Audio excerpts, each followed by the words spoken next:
TMC के बागी सांसदों को भारतीय जनता पार्टी ने 5 करोड़ रुपए दिए हैं। कुछ के साथ महीनों में 10 लाख की डील हो गई है। डराकर धमकाकर उन्हें बागी किया जा रहा है, यह दावा किया है टीएमसी के सांसद कीर्ति आजाद ने। टीएमसी सांसद कीर्ति आजाद ने भाजपा पर बड़ा हमला बोलते हुए दावा किया है कि अलग से ऑपरेशन लोटस चलाया जा रहा है।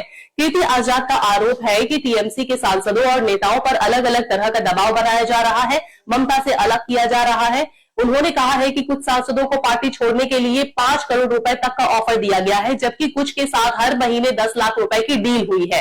हालांकि इन आरोपों के समर्थन में उन्होंने कोई सार्वजनिक सबूत पेश नहीं किया है, लेकिन उनका कहना है कि यह पूरी प्रक्रिया प्लानिंग तरीके से चलाई गई है। कीर्ति आजाद ने दावा किया है कि केंद्रीय एजेंसियों के मामलों, राजनीतिक दबाव और आर्थिक प्रलोभन का इस्तेमाल करके नेताओं को पार्टी से अलग किया जा रहा है। उनका कहना है कि कई नेता डर और दबाव की वजह से पार्टी छोड़ने पर मजबूर हो चुके हैं।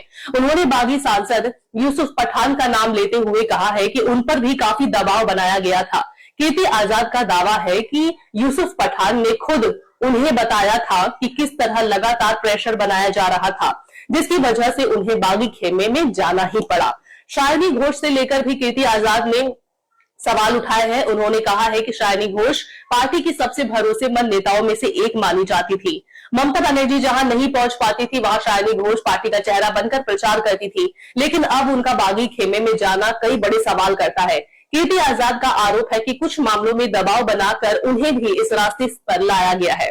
सबसे बड़ी बात तो यह है कि जिन नेताओं के नाम बागी सूची में सामने आए हैं, उनमें शताब्दी रॉय, शालिनी घोष, यूसुफ पठान, काकोली घोष, दस्तीदार देव, रचना बनर्जी और कई बड़े चेहरे शामिल हैं। ये वही नेता माने जाते थे जिन पर ममता बनर्जी आंख बंद करके भरोसा जताती थी। बताया जाता है कि पहले 58 विधायक अलग गुट बनाने की मांग कर चुके हैं और अब उसके बाद 20 लोकसभा सांसदों के अलग होने की खबर ने टीएमसी को बड़ा झटका दिया है।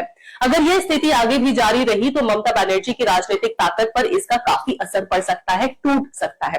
कीर्ति आजाद ने भाजपा सांसद निशिकांत दुबे का भी नाम लिया और आरोप लगाया है कि कई राजनीतिक गतिविधियां उनके आवाज से संचालित हो रही है।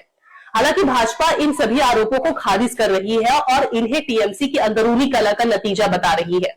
इस पूरे घटनाक्रम के बीच एक तस्वीर काफी चर्चा में है, जिसमें कीर्ति आजाद अपने घर पर एयरगन साफ करते हुए दिखाई दे रहे हैं।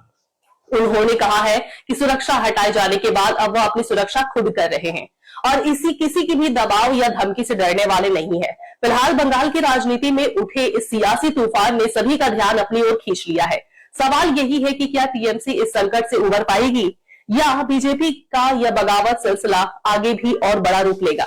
आने वाले दिनों में बंगाल की राजनीति किस दिशा में जाएगी, इस पर पूरे देश की नजर टिकी हुई है और हमारी भी नजर टिकी हुई है। हर खबर आप तक पल पल देते रहेंगे अपडेट। देखते रहिए हालात बंगाल न्यूज़ टाइम इंडिया।